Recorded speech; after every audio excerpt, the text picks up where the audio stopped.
My name is John Feeney. I grew up in Sao Paulo, Brazil, but I'm an American, and I've been living here for 15 years in San Francisco. I just started a garden last fall for the first time, and I really enjoy it. I find it very mentally therapeutic. Right on.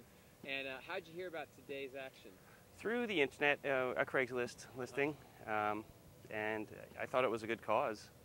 Yeah. And I, frankly needed some stuff for my garden and figured I'd help two things at once. Right on. Yeah. Now, how often do you get back to Brazil? Not very often any longer. Yeah. Since the collapse of the economy about a decade ago, and no longer know many people who are there. Right. Most of the people have left. Yeah, well, it seems like there's a whole new progressive sort of agenda with Lula and their connection to Venezuela and what have you. So maybe they'll be doing some progressive things. I know worker collectives are on the rise. And, yeah, that's where Lula came from. Yeah. Yeah. Yeah. Yeah, he's a good man. I think he's trying to incorporate both the mass commercial appeal of U.S.-based money and grassroots movements to make it work and sustain itself in two camps. Yeah. Making it viable. So what do you find value in the green spaces in an urban setting? The most valuable thing to me is the serenity of it and making sure that it makes you make better decisions. It's a wise thing to have, I think, because everybody appreciates beauty, whether or not.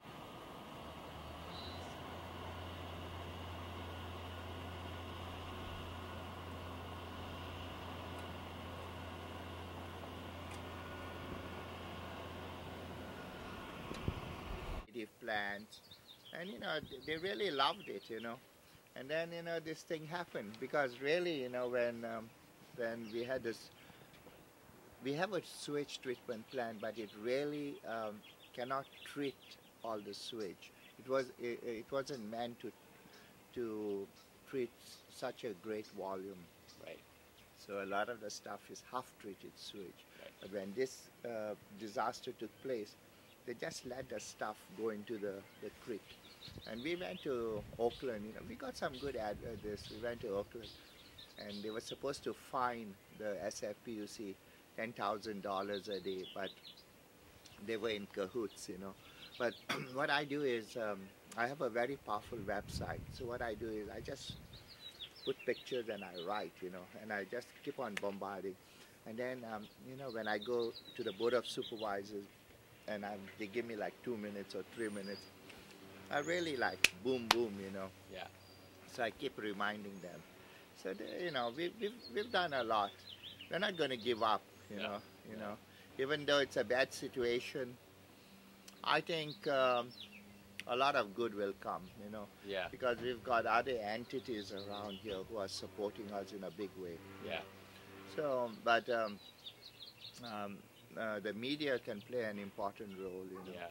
And I've got the connections, Good. So once you create whatever you want of this, I think I'll introduce you to Bill McCarthy, okay. And he can help you. Yeah, good. Yeah, he worked with Bill Graham. I worked with Bill Graham. Oh wow! So we have connections, Yeah.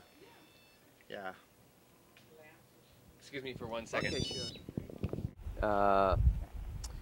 First thing is, what's your name and where are you from? My name is Phil Kankowski, and I'm originally from Fort Bragg, California, but I'm now residing in West Petaluma.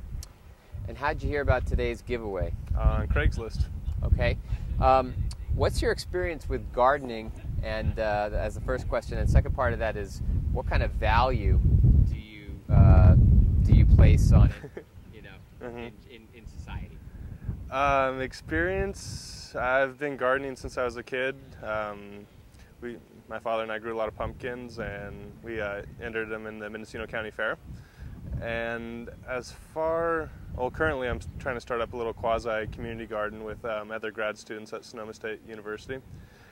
And as far as the importance of gardening, I mean, it's pretty cool to be able to grow your own food.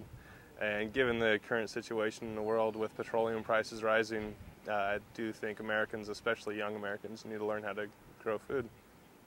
Right on. Now, what is your reaction to the? What's your reaction to the fact that this has been an emerging community garden for years and years, and that the Port of San Francisco kind of ignores the 6-year or 7-year history of an emerging community garden and wetlands park to make a bridge that is a redundant project, because as you see behind me, there's a bridge serving the same purpose only 200-300 feet away. What's your initial reaction about that? Well, that sucks. But yeah, I didn't know anything about this before I clicked on the link on Craigslist. And anytime you're reducing green space in a city, it's not good for the health of the city and the community as a whole. Now, what kind of value do you think there is to having youth programs that expose children to gardening and green space? What's the value of that in a healthy society? You know, you could answer that from a number of different perspectives, but I mean, gardening's hard work, and I don't know, I mean, I love manual labor. It totally gets rid of my stress, and you know, a lot of kids are obese. It might be good for them to go out and do some actual hard labor and, you know, teach them about what it actually takes to produce food to sustain life. Excellent. That may be kind of a harsh answer, but you know.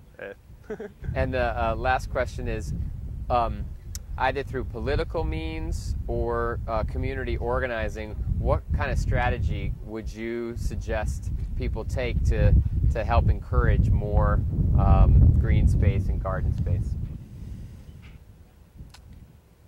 You know, that's a tough one. The issue really needs to be forced on people. I mean, everyone loves their parks, but you know, until it really hits them in, you know, in the wallet, you know, the issue may not come to the forefront. Sorry, I don't really have a better answer for that one. That's okay. Cool. Well, thank you so much for your time. No